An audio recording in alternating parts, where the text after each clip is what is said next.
Assalamualaikum warahmatullahi wabarakatuh. Jangan lupa tonton terus Hi Guys Official, subscribe, like, share, and comment. Berkah selalu. Assalamualaikum warahmatullahi wabarakatuh. Hi Guys Official, mantap. Bismillahirrahmanirrahim. Alhamdulillahi rabbil alamin. Allahumma salli ala sayyidina Muhammadin. Alhamdulillah, bersyukur kita kepada Allah Subhanahu wa taala pagi 27 Ramadan kita semua sehat. Semoga sehatnya jasmani dan rohani. Mudah-mudahan kita juga terjaga umur dan batin sampai nanti berjumpa dengan Allah Subhanahu wa taala dan di akhirat berkumpul bersama Nabi Muhammad sallallahu alaihi wasallam dan para ulama al-amilin, syuyukh thayyibah, hamba-hamba yang Allah pilih untuk berkumpul bersama Nabi Muhammad sallallahu alaihi wasallam. Salawat berangkai salam kepada Nabi kita Nabi Muhammad sallallahu alaihi wasallam. Mudah-mudahan salawat itu akan hidup selalu dalam hati kita dan setiap saat kita tak lepas untuk terikat dengan Nabi Muhammad sallallahu alaihi wasallam. Amin ya rabbal alamin. Di awal mohon izin kepada guru kami Abu Ya, kemudian kepada para guru yang lain, Prof. Munzil Hitami, Prof. Afrizal, Syekh Abdul Somad, dan semua guru-guru yang hadir dirahmati Allah Subhanahu wa taala. Saya duduk tidak hendak untuk menceramahi kita semua, tapi sekadar membacakan sebagian daripada kitab Ad-Dalailul Aliyah, As'ilah wa Ajwibah fi Tasawwufi wa Tariqati Sadatin Naqsyabandiyah, yang nanti akan saya coba membacakan beberapa hal amaliyah yang kita amalkan beberapa hari ini di Darussalam. Barangkali ada yang bertanya, kenapa kita baiat? Kenapa kita mesti ta'zim kepada syekh kita? Apa kelebihan tariqah Naqsyabandiyah dibanding yang lain? Kenapa kita tidak khalwatiyah? Kenapa kita tidak syadziliyah dan tariqah yang lain? Ini diantaranya barangkali yang akan saya bacakan, sekedar membacakan kitab, tidak menceramahi kita semua. Poin yang pertama, tariqah kita dinamakan dengan Naqsyabandiyah. Apa makna Naqsyabandiyah? An-Naqsyabandi kalimatun farisiyatun wa ma'naha rabtun naqshi. Naqsyabandiyah itu bahasa Persia, bukan bahasa Melayu, bukan bahasa Arab. Apa maknanya? Rabtun naqsh, mengikat sebuah bekas dari sebuah benda yang ditempelkan sehingga bekas tadi tak hilang. Maka dicontohkan, wan naqshu suratut tabi'i idza tubi'a bihi ala syam'in aw nahwihi. Kita punya stempel tadi kita lengketkan di atas lilin atau ditempelkan di atas benda cair, lalu menempellah bekas daripada stempel di situ, nampak ada gambar di situ. Gambar itu kemudian kita ikat sehingga dia tetap berada di tempat yang kita tempelkan dan tak lepas. Itu Naqsyabandi itu dalam bahasa Persia. Kenapa demikian? Lianna Syekh Muhammad Bahauddin Naqsyaband kana yadhkurullaha bil qalbi ila an intakhasha wa dhahara lafzul jalalati ila zahiri qalbihi falidha sumiyat Naqsyabandiyah. Jadi dulu Syekh tariqah kita Imam Bahauddin Naqsyabandi, beliau dulu berzikir kepada Allah dengan hati beliau, sehingga ketika semakin banyak berzikir dan terus berzikir, terlukislah dan nampaklah lafzul jalalah di hati beliau itu, tertulis, nempel di hati beliau lafzul jalalah. Maka disebutlah beliau dengan Naqsyabandi. Wa qala Maulana al-Qurdi radhiyallahu anhu, wa sami'tu min ba'di khulafa'in Naqsyabandiyah yaqul inna an-nabiyya sallallahu alaihi wasallam wada'a kaffahu asy-syarifa ala qalbi syekh ay Sayyidi Bahauddin wa huwa fi halatil muraqabah fasara naqshan. Jadi guru kita, Syekh Tariqah kita, Syekh Bahauddin Naqsyabandi, kata sebagian para khulafa beliau pelanjut Tariqah Naqsyabandiyah, Nabi meletakkan tangan beliau di hati Sayyidina Syekh, sehingga ketika diletakkan tangan Nabi di hati beliau saat beliau muraqabah, tertempellah di situ ada sebuah bentuk lukisan. Maka dari situlah asalnya Naqsyabandi. Dua. Ada cerita yang ketiga. Wa yuhka anna kathiran min muridi Syekh Naqsyaband wa khulafaihi qad ra'aw tajalliyati hadha an-naqsh an-nuri yadhharu fi sadrihi waqta dhikri al-qalbi. Famin ajli dhalik, murid-murid yang mengikut kepada Syekh Bahauddin itu melihat tajalli, nampak ada cahaya yang keluar dari zikir beliau, sehingga ada nur yang nampak di dada beliau ketika berzikir dengan qalbu. Maka ketika nampak cahaya yang keluar dari qalbu beliau ketika berzikir dengan qalbu tadi, sehingga melukis keluar, beginilah yang disebut oleh Maulana Syekh. Maka disitulah asalnya Naqsyabandi. Jadi bagaimana mengikat bayang, bagaimana mengikat gambar, bagaimana mengikat lukisan, itulah asalnya Naqsyabandi itu. Itu poin pertama. Poin kedua, apa kelebihan Tariqah Naqsyabandiyah ini dibanding tariqah-tariqah yang lain? Semalam Bapak Ibu yang dirahmati Allah Subhanahu wa taala, saya mencari kenapalah kita ikut Naqsyabandiyah, tak ikut yang lain. Apa kata penulis kitab ini?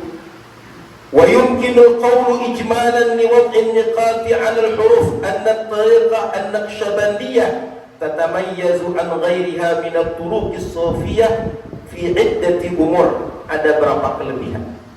Minha, satu, anna bidayataha fi dzikri min nihayati ghairiha li'annaha ta'tamidu hasran ala dzikril qalbi la dzikril lisani. Orang-orang Naqsyabandiyah ketika mereka berzikir akhir dari perjalanan semua tariqah, mereka memulai dari akhir itu.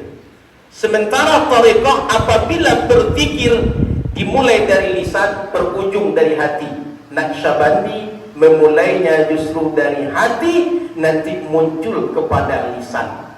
Seperti diajarkan para guru kita, awalnya zikrul qalbi, Allah, Allah, Allah, Allah, Allah, tak terucap oleh lisan kita. Tapi pada ujungnya, ketika kita bekerja, ketika kita menyetir, ketika kita di kelas, di kota, di mana saja, orang sepi, orang ramai, zikir tak lepas dari diri kita, apakah dengan qalbu atau dengan lisan kita.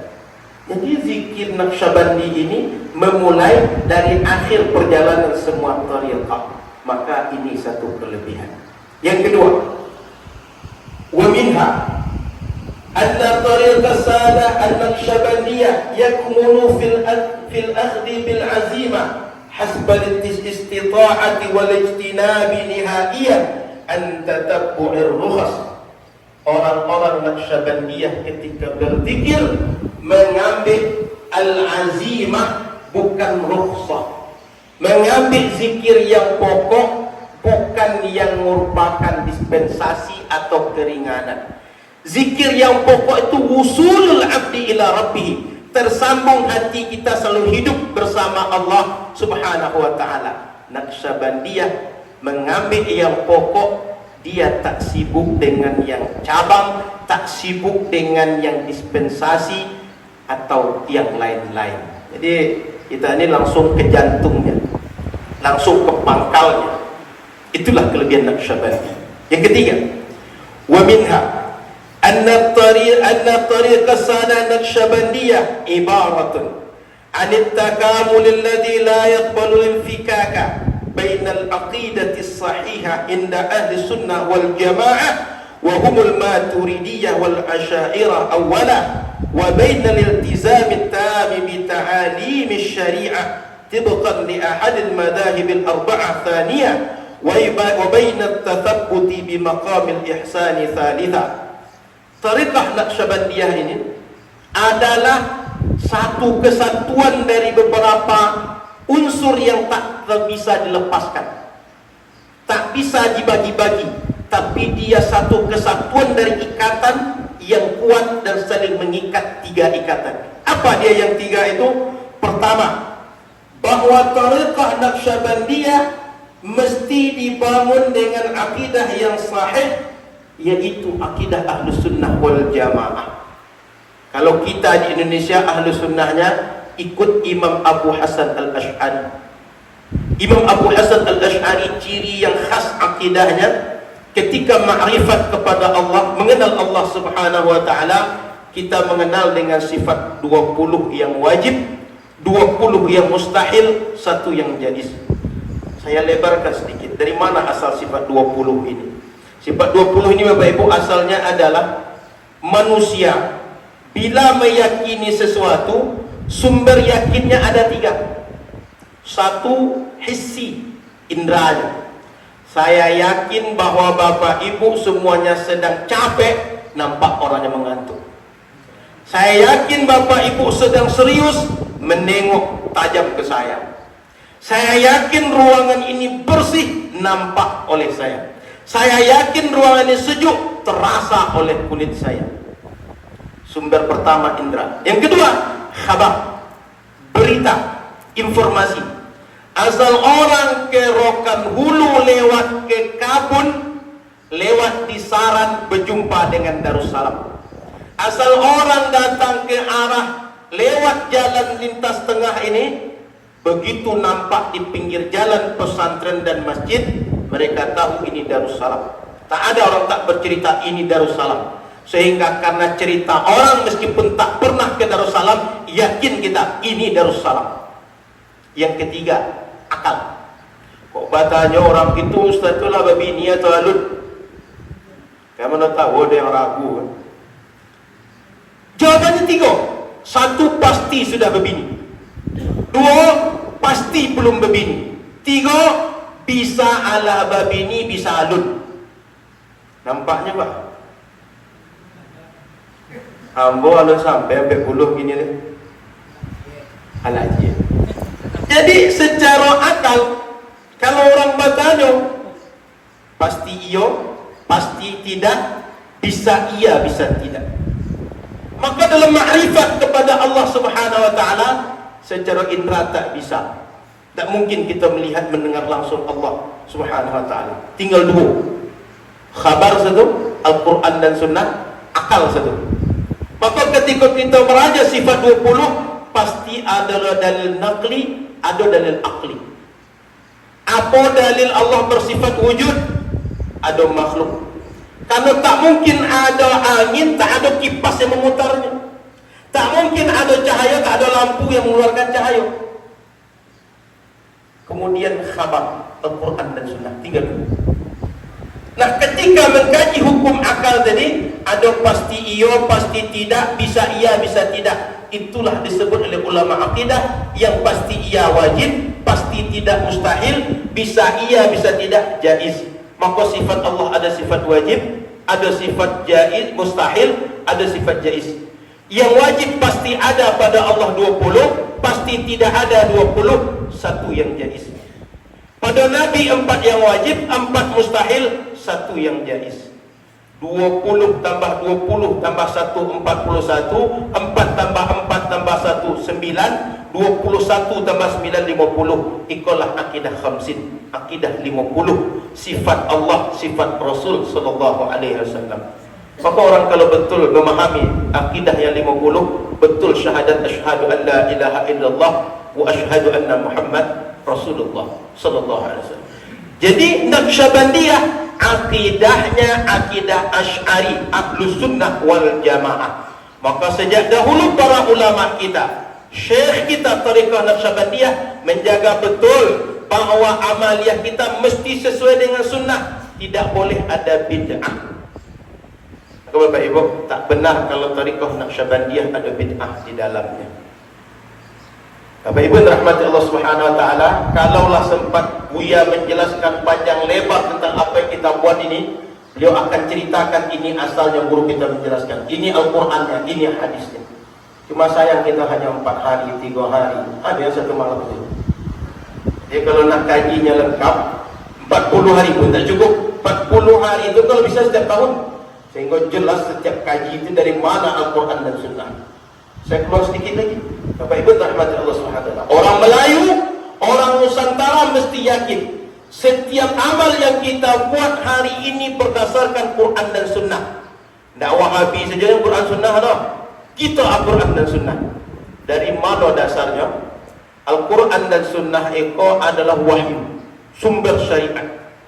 Orang dalam mengamalkan Quran dan Sunnah ada 2. Paham Quran dan Sunnah sehingga bisa berijtihad, langsung amalkan. Dan itu tidak banyak. Yang kedua, umat yang tak bisa paham Quran dan Sunnah, maka mereka mengikut orang yang paham Quran dan Sunnah. Tengok gitu. Karena tak pandai kita berzikir bagaimana Rasul mengajarkan pada sahabat Abu Bakar, kita ambil pada Abuya. Abuya mengambil dari ayah beliau, dari guru beliau, dari ayah beliau dari guru beliau, Syekh Wali dari Datuk Buya, dan beliau bersambung pada Sayyiduna Abu Bakar As-Siddiq yang kita baca silsilahnya 42, Buya yang ke-43. Betul kan? Buya ke-42, kita yang ke-43. Tengoklah, itu bersambung kepada Rasulullah sallallahu alaihi wasallam. Ketika kita ambil kepada Buya, Buya mengambil pada sahabat dari Rasul, maka sahabat mengambil dari Al-Quran dan Sunnah. Kita tidak bisa langsung, tapi mengambil kepada guru.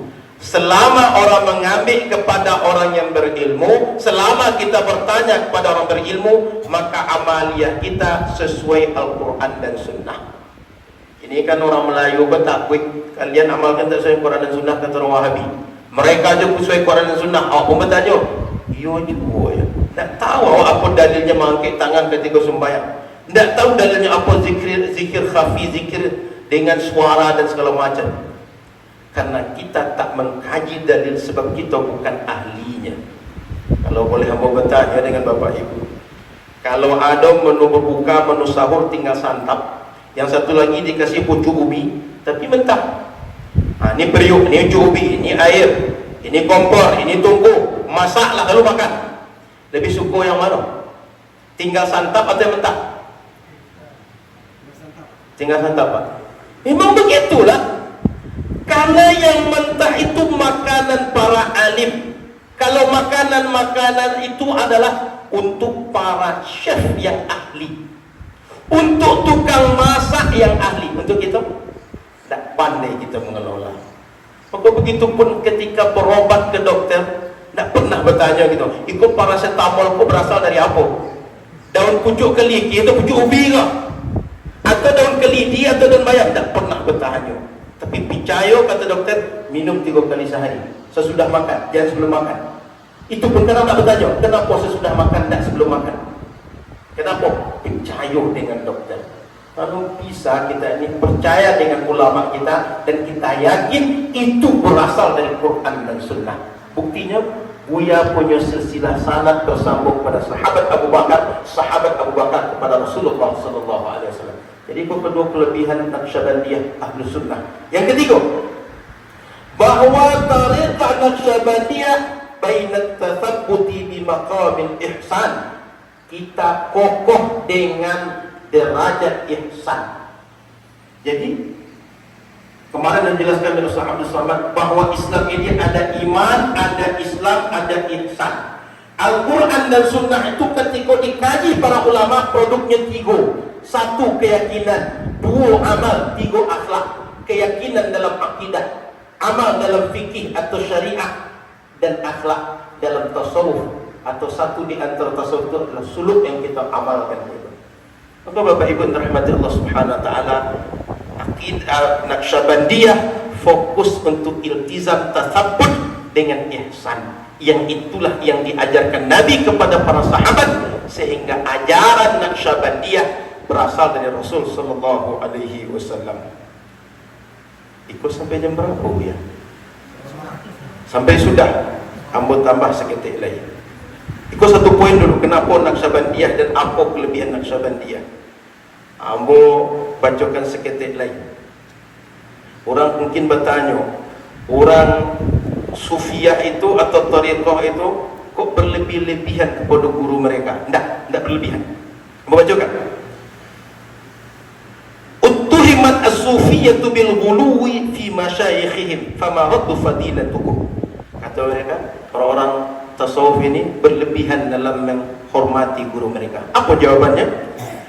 As-sufiyah yu'azzimuna masyayikhahum walakin la yuqaddisunahum. Kita ahli tariqah mengagungkan dan hormati guru kita, tapi tak mensucikan mereka, tak mensakralkan mereka bagaikan Tuhan, tapi menghormati mereka dengan adab yang sepatutnya seorang murid kepada gurunya, seorang anak kepada orang tuanya. Itu poin pentingnya. Pernah kita mentuhankan buya kita? Tidak. Kita salam tangan kepada buya kita, menunduk hormat jalan depan beliau, bukan karena kita menganggap beliau Tuhan, tapi karena hormat dengan beliau. Karena kalaulah tak beliau, tak tahu kita jalan rohani.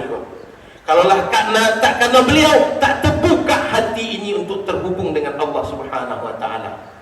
Patut tak kita hormat kepada guru kalau macam itu?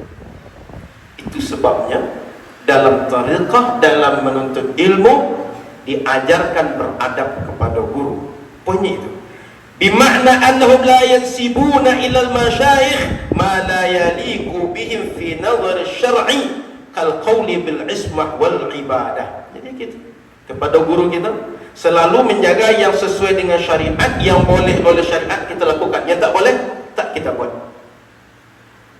Saya ulang, kita menghormati, memuliakan guru kita sebatas yang dibolehkan syariat. Tak pernah kita mengagungkan beliau, menganggap beliau ini maksum, tak ada salah, semua cakap beliau benar macam Nabi, tak ada. Tak pernah kita beribadah kepada beliau, tapi beliau membawa kita beribadah kepada Allah Subhanahu wa taala. Betul.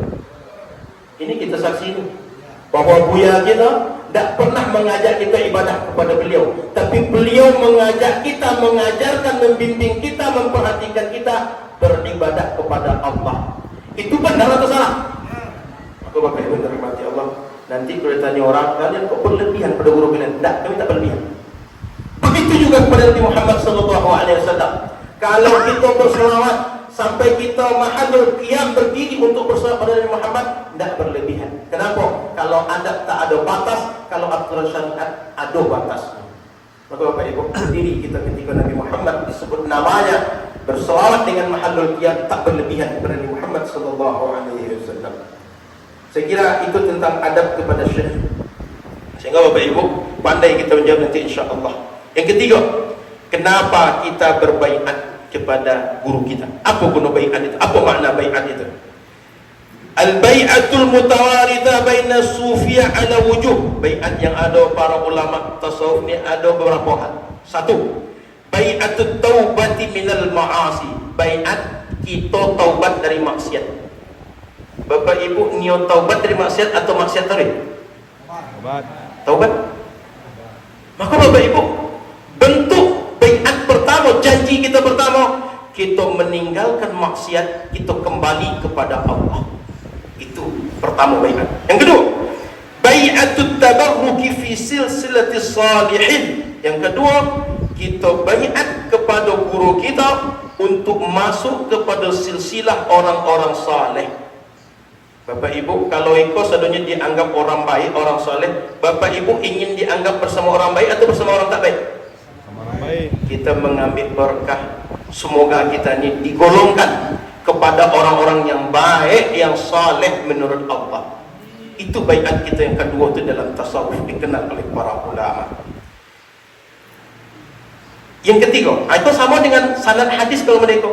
Kita meriwayatkan ada guru ke atas sambung kepada Rasul sallallahu alaihi wasallam. Yang ketiga, bai'atun tu'akkidul azimata 'ala tajarrudi li amrillah wa tarku ma naha anhu zahiran wa batinan wa ta'liqul qalbi billah wa huwal amthal. Yang ketiga, bentuk baiat itu meyakinkan bahwa kita bersungguh-sungguh untuk fokus menuju Allah Subhanahu wa taala dan kita meninggalkan dilarang oleh syariat zahir dan batin.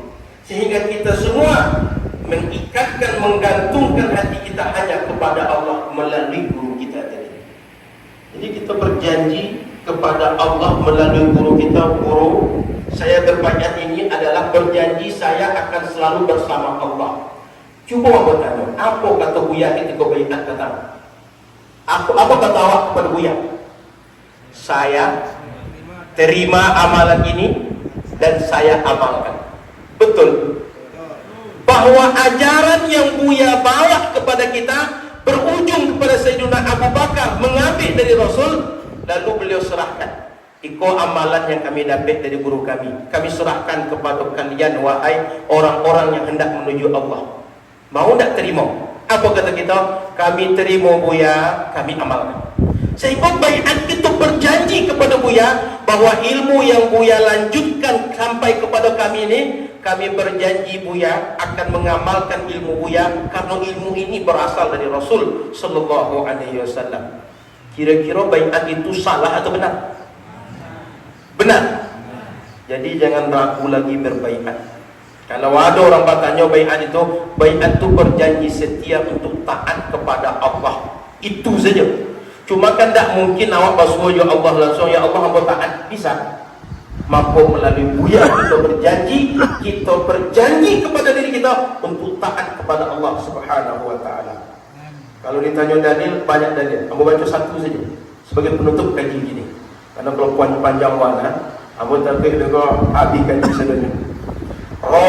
روي عن عوف بن مالك الأشجعي قال كنا عند رسول الله صلى الله عليه وسلم 9 أو 8 أو 7 فقال ألا تبايعون رسول الله وكنا حديث عهد ببيعة فقلنا قد بايعناك يا رسول الله ثم قال ألا تبايعون رسول الله فقلنا قد بايعناك يا رسول الله ثم قال ألا تبايعون رسول الله قال فبسطنا أيدينا وقلنا قد بايعناك يا رسول الله فعلى ما نبايعك قال على أن تعبدوا الله ولا تشركوا به شيئا والصلوات الخمس وتسمعوا وتطيعوا وأسر كلمة خفية ولا تسألوا الناس شيئا فلقد رأيت بعض أولئك النفر يسقط صوت أحدهم فما يسأل أحدا يناوله إياه أخرجه مسلم وأبو داود والنسائي. Diriwayatkan dari Auf bin Malik al-Ashja'i, kata beliau, kami waktu itu berada bersama Rasulullah jumlahnya 9 orang atau 8 atau 7. Jadi ada mengira 9, ada 8, ada 7. Lalu kata Rasul kepada kami, tidakkah kalian membaiat Rasul? Wa kunna hadithi ahdin bi bai'ah. Sementara kami itu sudah berbaiat, baru saja baiat. Tapi Rasul tanya, tidakkah kalian baiat Rasul? Padahal baru baiat. Baiat apa lagi? Untuk apa lagi baiat yang kedua? Padahal baru baiat. Lalu fakulna Rasul, kan kami sudah baiat engkau Rasul. Ditanya balik oleh Rasul, tidakkah kalian baiat Rasulullah? Sampai 3 kali ditanya oleh Rasul. Lalu kemudian kata Rasul sallallahu alaihi wasallam, kata beliau, ala nutubayi'una Rasulullah, tidakkah kalian baiat yang ketiga itu? Lalu mereka bentangkan dengan mereka katakan, bukankah kami sudah baiat kepada engkau Rasul? Lalu di ujung kata Rasul, fa'ala ma nubayi'uka, apa yang kami baiat kepada kalian, janji apa yang kami ambil kepada kalian. Apa kata mereka? Ala alla an ta'budullaha wa la tusyriku bihi syai'a. Baiat kami Rasul, kami baiat itu kata Rasul, kalian beribadah hanya kepada Allah dan tak menyekutukan Allah dengan yang lain, dan solat 5 waktu, kemudian mendengarkan semua diperintahkan Rasul dan taat kepada Rasul. Wa asarra kalimatan khafiyah, dan menyembunyikan kalimat-kalimat yang tersembunyi. Wala tas'alun nasa asyai'a, dan tidak minta tolong kepada orang, mengemis, meminta bantuan pada orang apa saja. Sehingga saat itu ketika mereka jatuh pelecut daripada onta mereka itu, meskipun dekat orang mengambil, mereka tak minta tolong, mereka ambil langsung, karena tak boleh minta tolong berharap kepada orang. Apa maknanya dari hadis ini? Bahwa hadis ini adalah sahabat Rasul. Waktu itu Rasul tidak sedang menginginkan baiat berjanji taat kepada Rasul, tapi Rasul menginginkan taat baiat dengan amal. Apa amalnya? Tauhid kepada Allah, beramal dengan syariat, berakhlak dengan akhlak Islam. Yang kita baiatkan kepada Buya kita bukan baiat Islam lagi, karena kita sudah Muslim sejak lahir. Tapi baiat kita kepada Buya kita adalah baiat taat kepada Buya. Buya, kami taat kepada syariat. Buya yang menjadi saksi, kami taat kepada syariat. Itu salah apa betul? Itulah kira-kira yang perlu aku sampaikan bagi kita. Kalau salah tolong benarkan baik. Guru-guru yang lain mohon dibenarkan. Tapi itulah agaknya pembacaan nama dari kitab Ad-Dalailul Aliyah Al-As'ilah wa Ajwibah fit Tasawwuf wa Tariqatis Sadatin Naqsyabandiyah. Semoga bermanfaat. Terima kasih semua, mohon maaf salah dan kurang. Assalamualaikum warahmatullahi wabarakatuh. Hi guys official.